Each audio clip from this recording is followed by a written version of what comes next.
గౌరవ ముఖ్యమంత్రి రేవంత్ రెడ్డి గారి నాయకత్వాన అట్లాగే బట్టి విక్రమార్క గారు ఆర్థిక శాఖ మంత్రులుగా వారి సహకారంతో ఖమ్మం జిల్లాతో పాటుగా యావత్ రాష్ట్రంలో టూరిజం కొత్త పుంతలు తొక్కనుంది.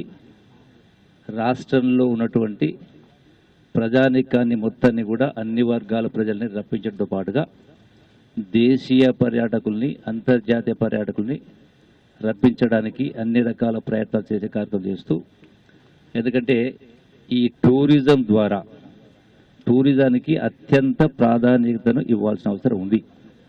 ఎందుకంటే టూరిజం ద్వారా నిరుద్యోగులకు ఉపాధి అవకాశాలు శాఖపై పెద్ద ఎత్తున ప్రణాళికలు తయారు చేసి వాటిని అభివృద్ధి చేయాలనేటువంటి సంకల్పంతో కొన్ని ప్రపోజల్స్ ఈరోజు మనందరి ముందు ఉంచారు. ముఖ్యంగా ఈ ఖమ్మం కిల్లా పైన రోప్వే కావాలని ఎన్నో సంవత్సరాల నుంచి ఇక్కడ ప్రజలు కోరుకుంటున్నారు.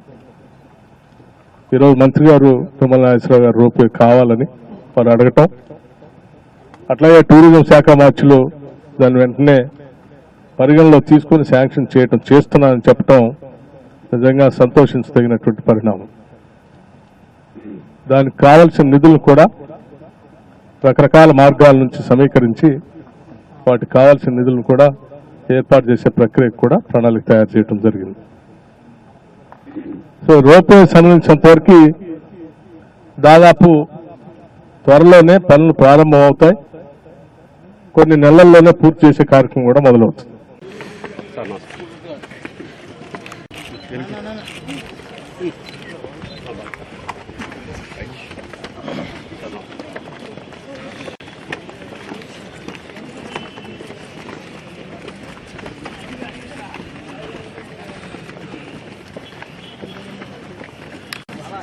ఫోటోలు ఆపండి అన్న.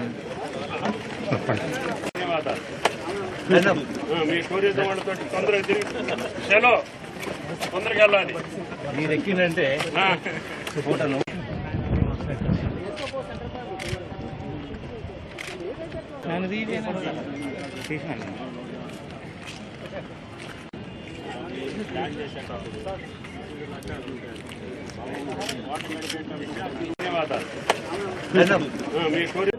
గౌరవనీయులు రాష్ట్ర ఉప ముఖ్యమంత్రి, రాష్ట్ర ఆర్థిక శాఖ మంత్రులు,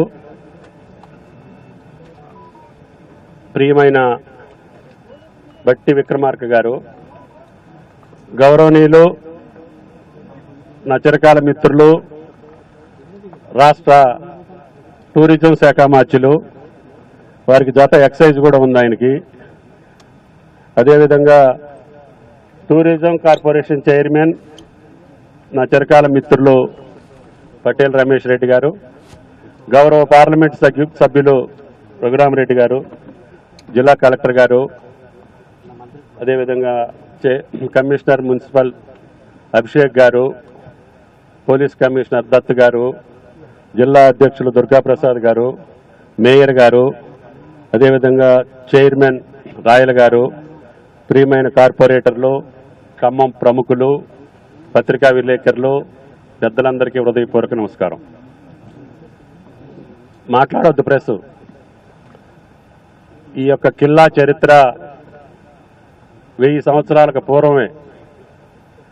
ఇది అనేక రాజులు, రెడ్డి రాజులు కావచ్చు, యలమరాజులు కావచ్చు, దాని తర్వాత జరిగినటువంటి యుద్ధాల్లో ముస్లిం రాజులు కూడా దీన్ని ఆక్రమించుకోవటం, మళ్ళీ ఒకసారి తెలుగు ప్రభువులు ఆక్రమించుకోవటం, ఆ రకంగా అనేక రూపాంతరాలు జరిగి ఈరోజు ప్రజాస్వామ్య రాజ్యంలో ఈనాడు నిటార్సుగా ఖమ్మం కిల్లా నిలబడి 1000 సంవత్సరాలైనా చెక్కు చెదరకుండా ఖమ్మం నడిబొడ్డున ఉన్నటువంటి ఈ మహా కట్టడం, చారిత్రక కట్టడం, ఇది ప్రజలందరూ ఆస్వాదించేటట్టుగా, ప్రజలందరూ దీన్ని చూసి దీని చరిత్ర తెలుసుకోవడంతో పాటు గతం యొక్క చరిత్ర